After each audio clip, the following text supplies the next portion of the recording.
On today's show, we know that Anthony Davis and Alex Sarr can be a scary front court for opposing NBA defenses and offenses. Just how good can they be? All that and more on today's Locked On Wizards.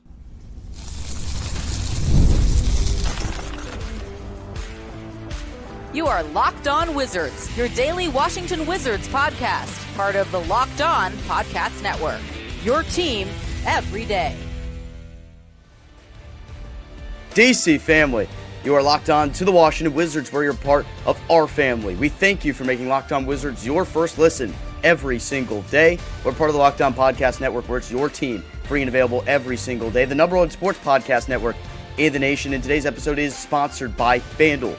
The Winter Games are on, Winter Olympics, and there's no better way to follow them with a bet on FanDuel. FanDuel, play your game. Alongside the DC sports content creating savant Abdullah Ayubi, I'm Ben Strober, and I cover the Washington Wizards for Roundtable IO. AB, Seattle got it done just as you and I predicted.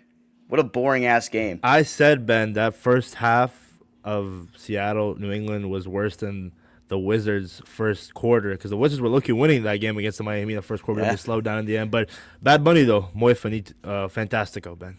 Yeah, dude, Bad Bunny was good, and that was a big topic of discussion on radio today. But I digress. On today's show, we talk about Anthony Davis and Alex Sarr. Just how good can that front court duo be? I just realized that the background says backcourt, whatever. That's my fault. Front court, just ignore that. Will Riley's rise, does that create a logjam for this team? We touched on that as well. And then Caleb Wilson and Cam Boozer went at it on Saturday in an instant classic game in Chapel Hill. We'll talk about that in the third and final segment. AB, we know that Anthony Davis and Alex Sarr, when those two are both healthy and playing, which is going to be the big caveat that we talk about the entire season with that duo, can be very scary, especially on the defensive side of the basketball. This Wizards team is bad right now, defensively. But if you look at it from like an individual statistical standpoint with how they are on isolation defense, top in the NBA as early as last week or as late as last week, Alex Sarr, who is leading the league in blocks for a good portion of the season, still over 2.2 blocks per game. And then the team as a whole is averaging 6 blocks per game, which is second best in the NBA. If you get Anthony Davis into the fold for that, this defense with that back line anchoring it can be extremely scary for opposing offenses, because Washington essentially was second in the NBA in blocks, and you only have one big out there the majority of the time in Alex Sarr. And I know the rotation's kind of gotten a little bit wacky.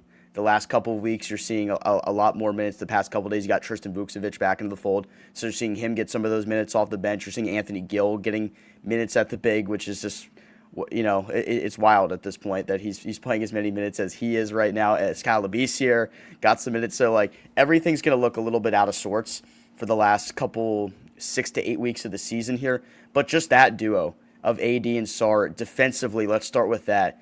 They could be monstrous. Yeah, Ben, I think a front court like this we really haven't seen here in Washington as long as we've been fans, and even years before that. I think they can complement each other off really well. I think they could potentially be top 7, top 8 in blocks per game. We'll have 2 guys in that. And I put out the tweet, Anthony Davis and Alex Sarr are a top blank front court in the NBA. Shout out to Locked On Wizards on X. Make sure you follow that. The Wiz Bob says 1, Mathis says 1, Cole says, now counting one-man show like Wemby and Giannis, I would rank them with the projection of continued star growth. Jokic, Antonio, or AG's, what am I blinking? Aaron Gordon, Alex Sarr, AD at the 2, Hartenstein, Chet 3, Zubac, Siakam 4, Allen, Mobley 5, Kessler, Jaren Jackson Jr. at 6. I just think, Ben, and this is all the big asterisk with AD is when healthy, and hopefully Alex Sarr is healthy, that these guys are just going to be so dominant in the paint. I think we're not going to be losing any more paint battles. We're not going to be losing.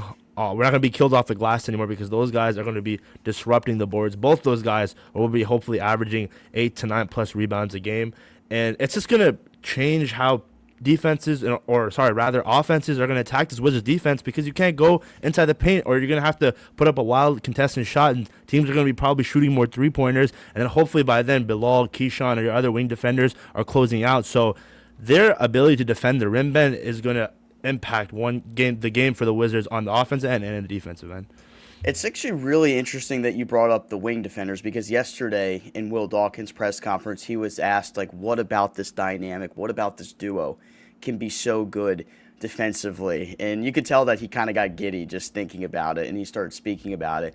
he said, man, like I'm the most excited for the other guys on the floor, like these wing defenders that you just brought up, AB, in Bilal, in Keyshawn George, in whoever you'll have out there at the time, Jameer Watkins, who I presume could get some minutes off the bench for this team as well. If you keep on getting better out there in the wing, like this is a massive win for them because teams have been able to dominate in terms of paint touches, points in the paint. It was a big disparity yesterday against the Miami Heat. When you have those two dudes down there, and especially if you are considering and factoring in Alex Sarr jump once again, he puts on a little bit more weight, has a little more physicality to his game next season as well. Then you are realistically looking at a front court right there, especially right at the rim, where it's going to be tough. Like, you're going to have those guys meeting you at the rim every single time. It's going to change the way opponents will scout you offensively. And you can make the argument that Washington has been really bad at defending the perimeter this year, and I hear you on that because they have been bad. There have been situations where they've had to recover, and they haven't been able to do so in time. They haven't closed out well enough. I think having Anthony Davis down there will make that easier because you're not going to have teams that are focused and getting paint touches. I think a lot of the result of the three-point shots Washington has given up is because you have a guy getting a paint touch, and then the defense is collapsing down on that, and then somebody will get open for the kick out, and the ball will move around really fast. Like, I just think back to that game against Boston when they lost by 45. It was just paint touch, swing to the corner, swing back to the wing, swing back to the corner, skip it over to the other wing, skip it back to the left corner, like whatever you wanted. Boston did whatever they wanted that game, and they were just raining triples in. I think everybody else is going to benefit, especially defensively, the way you're playing, because now you're going to have these guys who are on your wing. They're going to say, hey, like, we want you to go down there. We want you to try to get down low and challenge these guys at the rim because we don't think you're going to be able to do that. Everyone else up there is going to benefit from it. So I think that the answer from there, from Dawkins, is spot on. AB, what about this offensively intrigues you?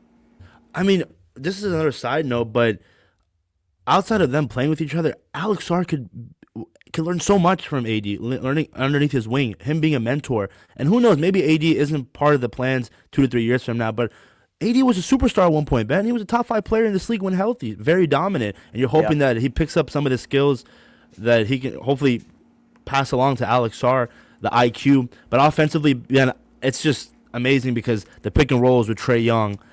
Honestly, the pick and rolls with them too, Ben. If Alex Sarr can get better as a ball handler, it'd be elite. And actually, that brings up a really good point. This offensive dynamic, I don't see the Wizards do this a lot. They started to finally do it with Trey Johnson and set pin downs and run offensive sets where you have screens off the basketball. I think you can get really creative with what you do here, actually, with Sarr and Davis, because Davis has been one of the best lob threats that we've seen in this game. Sarr is developing into a lob threat. Those guys are both very efficient at setting the screen. Alex Sarr has been a top 10 player in screen assists because they've loved to have him in the pick and roll. Let's see some offensive opportunities where you can actually run some sets where you have Sarr like almost like in a flex offense. Have him go set the back screen or the off-ball screen, and then you'd have AD flying right to the rim, and he can receive it from Trae Young. Like, that's kind of what I'm looking at here, because now that you have a point guard that can kind of break down the defense a little bit better, I think, and Trae Young, if he gets by his man and then you have that offensive set, when he beats that first guy, you have Sarr come over, set the back screen, AD can kind of curl around like this and get up there for the lob. I think you can get really creative, and that's going to be the next step that we see for Brian Keefe actually as a coach. Is like, how does he manage these players? Like, is he able to draw up some creative stuff to get all of these guys going at once? Because they don't want Trae Young and AD to dominate the basketball and hold it every single possession and dominate maybe Trae Young will be dominant in his usage category because he'll be the team's point guard and he's going to have the ball in his hands a lot. But they don't want just like those two guys combining for 55, 60 points every night. They want a balanced scoring attack. And I think in order for that to happen, they're going to have to be creative in what they do offensively to get everybody involved. But the more involved they get everybody, get everybody on a string, moving in the same direction, on the same page, develop chemistry as the season goes along here. If you're able to do so with AD staying healthy, which is going to be the big if, I think there's going to be some opportunities for this offense to look really, really good. This is why their floor is significantly higher next year. They're going to be so much better offense. Just the addition of Trae Young was going to make their floor a lot higher for next year. You and I were worried about, like, what does the defense look like next year? And then we got Anthony Davis. You say, okay, well, if he's actually playing, this is going to help them out defensively big time. You'd better hope they're in the top half in defensive rating. And opposing defenses, if they're putting more emphasis on Sarr and Davis and sending double teams, guess who's open on the wing? Trey Johnson, Keyshawn George. Next year, Ben, I don't know if it's a hot take, but I think this Washington Wizards team will be top 10 in points per game.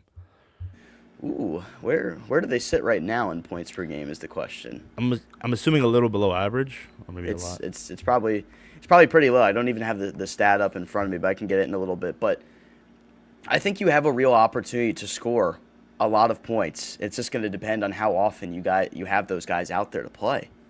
Yeah, and again, Ben, I go back, and this is like one nugget that I'm hanging on to as a Wizards fan. Look at Kristaps. When he came to DC, he kind of revitalized his career and had a really good year. I think he played 65 games, was averaging 23 points per game. So look at AD. I know correlation isn't causation, but AD, people are considering him washed, can't stay healthy. Maybe it changed the scenery. And people in Dallas, let's be real, they did not want him. They knew that anytime they saw him, it just reminded him of Luka Doncic. So maybe a change of scenery was beneficial for both parties. And AD and DC, I think it's going to be a sight to see. I agree with like the whole sentiment, and even Isaac Harris kind of brought this up. He said that he really hopes that Davis. So then that's the host of Locked On Mavericks, by the way, for everyone that's listening. But he said it was never really a situation where he was ever going to succeed because he kind of came over as the headliner in the worst trade in NBA history, and they wanted it to work out bad. It just was never going to happen. He got hurt. The fan base wasn't really with it, obviously, because of who left the door to see him walk in.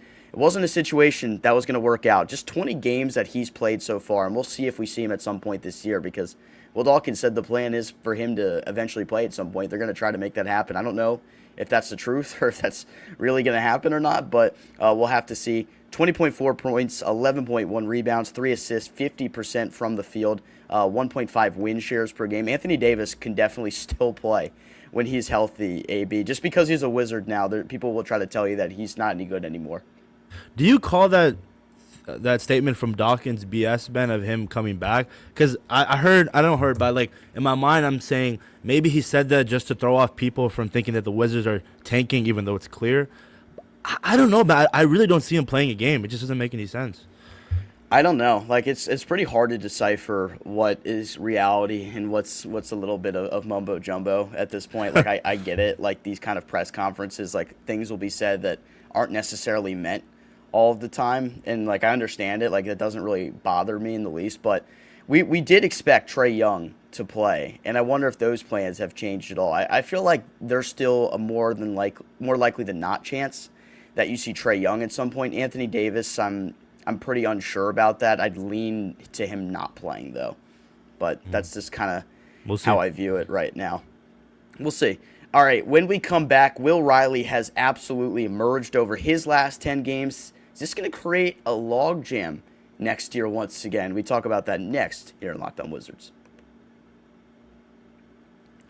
Shoot your shot on Prize Picks and get $50 instantly in lineups when you play your first $5. That's right. Prize Picks is giving you $50 in lineups when you sign up and play your first $5 lineup. Prize Picks makes every dunk, every dime, and every board that much more exciting. It's America's #1 app for sports picks. Prize Picks is simple to play, and you pick more or less on just 2 to 6 player stat projections. And if your picks are right, you cash in. You can choose from basketball, baseball, hockey, soccer, UFC, and more. Plus, they've got features like early payouts and flex pay, so you've got options while the games are still happening. I downloaded the app, and I was surprised how easy it was to get started. It took just a couple of minutes to build my first lineup. I'm making NBA lineups around players that I already follow, like the Wizards. Picking more or less on points and assists makes it every possession more fun to watch. I also love the social feature where you can see what other people are playing and copy lineups with one click. It's a cool way to learn and build better picks. It's available in all 50 states, so it's easy for about anybody to jump in. Download the Prize Picks app today and use code LOCKEDONNBA to get $50 in lineups after you play your first $5 lineup. That's code LOCKEDONNBA to get $50 in lineups after you play your first $5 lineup. Prize Picks, it's good to be right. Thank you for making Locked On Wizards your first listen of the day, and thank you for making Locked On the #1 sports podcast network. If you haven't already, go check out the new Everydayer Club. Access to ad-free audio feed with the Locked On network. It's compatible with Apple Podcasts, Spotify, every major podcast app, and you can hang out in the invite-only, members-only Discord. AB and I, we're going to be in there all the time as a group chat for just listeners of this show. So y'all can hang out in there. Y'all can talk trash about other tanking teams in the NBA, whatever it may be. It's a blast. If you want to check it out, go to lockedonwizards.supercast.com or tap the link in the show notes to learn more. Will Riley, in his last 10 games, has been so impressive, Abdullah. And I put out a tweet on my Twitter at Strober Sports, kind of detailing the numbers. I'm going to give them to you right here. His last 10 games per 100 possessions, he's averaged 25.7 points, 46.4% from three, 4.4 assists, and 7 rebounds per game. Additionally, he's shooting 47% on his pull-up jumpers, and that's spanned on a pretty large sample size, and a remarkable 20 for 42 on above the break threes. Like, this dude is a scorer, AB, and I think the way he's emerged, there's a lot of confidence from him. There's a lot of confidence from this organization that he's going to be a vital piece of this rotation going forward next year. But we know that this has already been a crowded wing room for quite some time now. Like Justin Champagnie, a guy that we know will get minutes for this team, playing off the wing. Bilal Coulibaly, a guy that has been starting when he's been healthy on this team, playing on the wing. Cam Whitmore, a guy who had his player option or his club option picked up for next year, so unless something happens with him, unless they move on from him in the offseason, he'll be in the fold getting minutes for this team. What does that leave for Will Riley? Are we going to see like a logjam here where someone's just going to have to compete and rise to the top? I think that's what it looks like. It looks like it, Ben. I mean, again, the kid's only 19 years old, and that game against Brooklyn, 45 minutes. I'm assuming he's going to be getting a lot of the load when it comes to playing time as we end the season because, again, you might not be seeing a lot of Sarr and Keyshawn because you want to make sure you keep that pick and finish in the bottom four. But I've been so impressed by Will, Ben. Him dominating in the Capital City Go-Go, I think it's just about enough time that we've seen him in the G League. He definitely deserves to be in the NBA. And the transition from game 1 to right now we're in game 40 or whatever, however we are in 82 games, you can see the growth. I'm excited for his tenure here because he's 6'10", and probably not even done growing, and he's going to get stronger. I think he can be a vital piece off the bench next season when this team is going to play meaningful basketball. It's exciting because we all talk about Trey Johnson, how we rave about him, but Will Riley's also in this draft class alongside Jameer Watkins. So as much as we give flowers to Dawkins for how he handled the 2024 class, look at the 2025 class and then 2026, hopefully a top 4 pick. I'm just excited about his future here in DC, Ben. But again, when you brought up guys like JC, Bilal, Kent Whitmore, Keyshawn, he's taking advantage of these minutes, Ben. And I love Bilal. I know he has a fan club, but I'm gonna keep saying it. If Will Riley's doing that offensively, there's only so much we can do and cling on to of Bilal being an elite defender. If he doesn't give you the offensive upside, Will Riley's gonna be on the bench, and then someone's gonna say, "Yo, go in for him." Well, like Bilal's defensive game work as a defensive stopper is very important for a team that wants to compete, that wants to be a playoff team. So I firmly believe Bilal needs to have a role, like whether that's him coming off the bench for this team and playing in that defensive stopper role. I'm cool with that. I'm fine with Bilal being what he is as a player. I don't think you need to write him off and say they should trade him or they should move on from him completely. I think there's legitimately value in what he brings to the table as a player. Now, if Riley is a guy that is making shots the way he is right now, and he only gets better at doing so and continues to grow 6'10" or more with that impressive wingspan, then you're going to see him playing a bulk of the minutes. You're going to see him playing maybe minutes late in the game at some point in his career because he really looks like he has the ability to almost effortlessly score sometimes. It's been insanely impressive, the comfortability, how much it's improved over the first couple months of the season and even early January, where I think he was struggling. He's been a different player since he started to come along. He's shooting the 3 ball so much better as of recently, and that's going to be important for a guy like Will Riley. What kind of confidence do you have as a catch-and-shoot shooter, which I think is something that has looked a lot better the last couple days as well, because now that you got Trae Young in the fold, you got a front court headlined by Anthony Davis and Alex Sarr, the catch-and-shoot's going to be your best friend on this team. So I'm looking at you, Will. I'm looking at you, Keyshawn George. I'm looking at Trey Johnson. You guys got to become knockdown shooters on those opportunities, and I have a lot of faith in all of those guys. And don't get me wrong, I think Bilal is still a stud defensively. He can find a key role here when this team starts competing. But again, Ben, in today's NBA, I'd rather have a guy that can give you 15 or 20 points per game, like a Will Riley, compared to a guy in Bilal who defensively stud, but offensively, if you can't really hit a jump shot from the 3-point arc or just find a way to get yours or inconsistent at times, then it's going to be a tough conversation. But again, it just goes to show the depth that we have, Ben. Going into the season, we talk about the logjam, but Will Riley wasn't involved with that. It was a lot of JC, Keyshawn, Cam Whitmore, Bilal. Now you have a young guy, Will Riley, emerging. There's going to be a lot of minutes that are going to be spread out next season, and we'll just see who comes out of the cream of the crop. I think if, whatever gripes that you could have with this front office, because nobody bats 1,000. So I'm sure if you went back and looked at every single move, draft, whatever the front office has made in the first 3 years, you could pick whatever there. If you're not a fan of Bub Carrington right now, even though he's just 20, then it is what it is. But one thing that I think everybody can admit, and I've seen people who've said this as well, Will Dawkins, what he's been able to do late in these drafts has been super impressive in terms of the feel they have for who they're getting late in the draft. Keyshawn George, 24th overall. Will Riley, 21st overall. And Will Riley, when they took this guy, you knew the projection with him was just a super high upside score. And you kind of take a chance on a player like that because he's 19, played just a year of college basketball where he wasn't even a starter for the majority of the year, although he was the best bench player in the entire Big Ten Conference. You know that it's going to take a little bit more time for a guy like that to develop, but you see him as a high-impact, high-upside player. And maybe if Dawkins in this front office had that in mind, the way he's played right now, maybe they're envisioning the best-case scenario with this guy. He's going to emerge as a starter for this team one day. And I think some people have even thrown that idea out there, and it might be a really compelling competition next year if he continues to play at the track that he is right now, because even though Keyshawn showed some nice things in year number 1, I don't think he showed the scoring ability like this in his first year that Will Riley has. And obviously Keyshawn took that massive jump here in his second year, but Will Dawkins said yesterday project a massive summer for Riley in terms of his physical nature and then his basketball nature. So if that's the case, then we're probably looking at a similar style of jump in year 2 for Riley, who already might have the better scoring ability. Iron sharpens iron, Ben. That's the saying. And let's go, man. I like this competition. The room could get bigger if they add Caleb Wilson, Cameron Boozer, AJ DeBonza, Ben. That's a very, very good point. When we come back, let's talk about some guys that are going to get drafted at the top of this draft because they played on Saturday. Caleb Wilson and Cam Boozer. Man, it's gonna be fun to see those guys. Let's talk about it when we come back.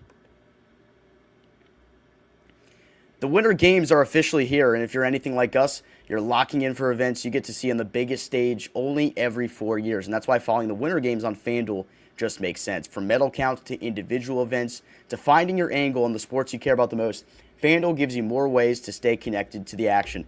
The drama of curling matches from the start slow and they somehow get intense fast. Speed skating races decided by inches. Hockey games that feel different right from the opening faceoff. Even niche events become must-watch when you're fully locked in on the competition. FanDuel keeps the entire Olympic experience engaging from start to finish. The Winter Games are on, and there's no better way to follow them with FanDuel. FanDuel, play your game. Hiring isn't just about finding someone willing to take the job. It's about finding the right person with the right background who can actually help your business move forward. And if you want candidates who match what you're looking for, Indeed sponsored jobs is the move. Because instead of hoping the right person stumbles across your post, Indeed helps you match with quality candidates by boosting your job listings to the people who fit your specific criteria, like skills, certification, and location.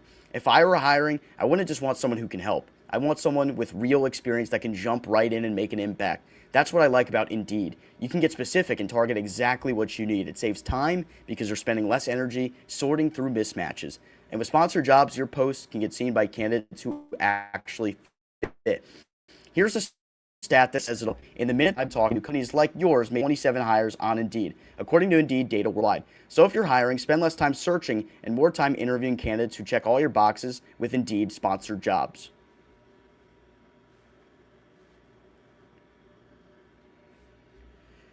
Bro, Caleb Wilson and Cam Boozer was cinema. It ends on a Seth Trimble game winner from the corner. Everyone's not Melo Trimble's brother, right, Ben?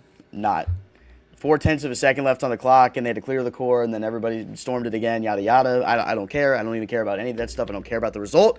I cared about Caleb Wilson against Cam Boozer. That was unbelievable. Caleb Wilson, AB, looked like a big game riser. The way he started that game, making 8 of his first 10 shots, I was like, my goodness, man. Like, we're seeing another situation kind of like Darren Peterson against AJ DeBonsa, where it's like the biggest stage. Everyone knows it's kind of pick 3 versus pick 4 potentially at it on the big stage, a big home crowd. And this dude rose to the occasion. And I think people started to have those conversations like, is Wilson a more intriguing prospect because of the athleticism than Boozer? But, man, Boozer was excellent in this game as well. What was your take on what you saw? Yeah, Caleb Wilson was going at it early. I think he had 11 points to start off the game. He finished with 23 points, 4 rebounds, 2 assists, 2 steals, 1 block. Was very efficient, 8 of 12 from field goal range. And then Cameron Boozer, 24 points, 11 rebounds, very consistent when it comes to getting a double-double. But he was 10 of 21. I think Cameron Boozer had a shot to take the lead, but then he missed that layup. Yeah, right? He should have made that shot. Like, he got a good look at it. He makes that 8 times out of 10, though, too. Probably 9 out of 10. Yeah. It seemed almost fluke to me that he missed it. He got his defender up in the air, had a clean look at it, and he just missed it. He actually kind of got beat. His man kind of beat him on the final play, which allowed the kick-out pass to the corner and the Tremble game winner. So something to note. Boozer, because of like the athleticism, doesn't stand out compared to Caleb Wilson because like who Wilson is as an athlete. Boozer's not unathletic at all. Like, there's some kind of notion that he's like unathletic and boring to watch. That makes absolutely no sense to me. He can catch the ball at the top of the key, put the ball on the floor, and he can get to the basket with relative ease and finish. Like, Boozer is absolutely that dude, and that stuff is going to translate to the NBA level. Because so if you pick in the top 3 or 4 of this draft, AB, I would be super happy with either of those guys molded behind Sarr and Anthony Davis. Oh man, because like you're probably banking on Anthony Davis missing at least 20 games next year. Like, that's probably an optimistic look at it. If I'm being honest right there, I expect him to miss probably like 20 games next year, even if it's not serious injury stuff like management things or whatever it may be, just minor stuff. You just see Boozer or Wilson start one of those games and like golden, the great opportunity for him. I think it's safe to say from what I've seen that Boozer does have the higher floor, but I think there's an argument that Wilson has the higher ceiling. And honestly, both those guys, Ben, how great would it be if they played underneath guys like Alex Sarr? I know Alex Sarr is young, but he's going to year 3. And then AD, think about the mentorship. I mean, that's amazing. So either of these guys would be fantastic, but we'll just see how they play in March Madness and the Combine and all of the charts that or the testing that they do. But after that game, Ben, it's still neck and neck for me because Cameron Boozer is a certified double-double. Who gave you that? But with Caleb Wilson being a high rim roller, I mean, he's so freaking athletic. We'll have to see how the shooting splits are, but both these guys are really good players, man. Hey, worst case scenario, and I'm talking like doomsday scenario, you fall to pick 7 or 6 or whatever. God. But, AB, hear me out. How do you feel about Isaiah Evans?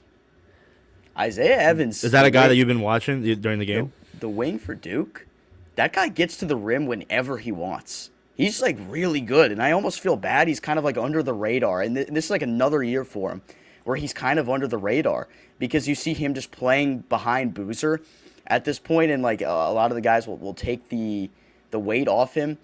When he has the basketball in his hands, good things happen. I'm very impressed with his ability to get downhill, beat his man, and get to the bat. What did Evans have in this game? So he only had 11 in this game on 4-14 shooting, but I've watched a good amount of like Duke games where he's played, and I think he actually looks really good. I like the potential of him. Yeah, I definitely have to look more into him, but I know that's a guy that I saw on Twitter that could potentially rise up when it's draft season. Also, Duke has a player with the last name Sarr, and I looked it up to see if it was Alex Sarr's brother, and it wasn't, but Dame Sarr. Not Olivier Sarr. No, not Olivier Sarr. It's Dame Sarr, but yeah that was absolute cinema, Ben. The way that game ended, I was going crazy. I was watching it at a Panera, and March Madness right now, it's February 9th. It's coming up, Ben. I really think whoever rises to the occasion, whether it's DeBonsa, Peterson, Boozer, Wilson, it's going to be exciting. And I really think hopefully we'll have Nathan Grubel on from the Locked On. Was it like, Locked On what, Ben? What's it called that he runs? Locked On NBA Draft, no ceiling. Yes. I'm actually about to text him like right when we get off here so we can talk about this stuff. I want to talk about. He's got a lot he can probably tell us. I was gonna say, Ben, all 4 of these guys could have potentially been the first overall pick in the 2024 draft. And yeah, in 2024, I think definitely in terms of like where Sarr would fit in there. I mean, Sarr like might have to even get more respect than people would probably give him credit for at this point, like how he's developed. But yeah, like I think those guys, like in just terms of upside, maybe you could look at it with these type of players and say they belong there. And Cooper Flag not going 6 overall in this draft class. Everybody remember? Speaking of that, Robert Ory. After we acquired AD, I can't wait till we play the Lakers next year. Saying that the Wizards are irrelevant, we're not going to be making the playoffs for years. Don't we play them again on the road? Okay, this year doesn't count. I'm talking about next year when we actually want to win. Well, I wonder if he's going to get asked the question again.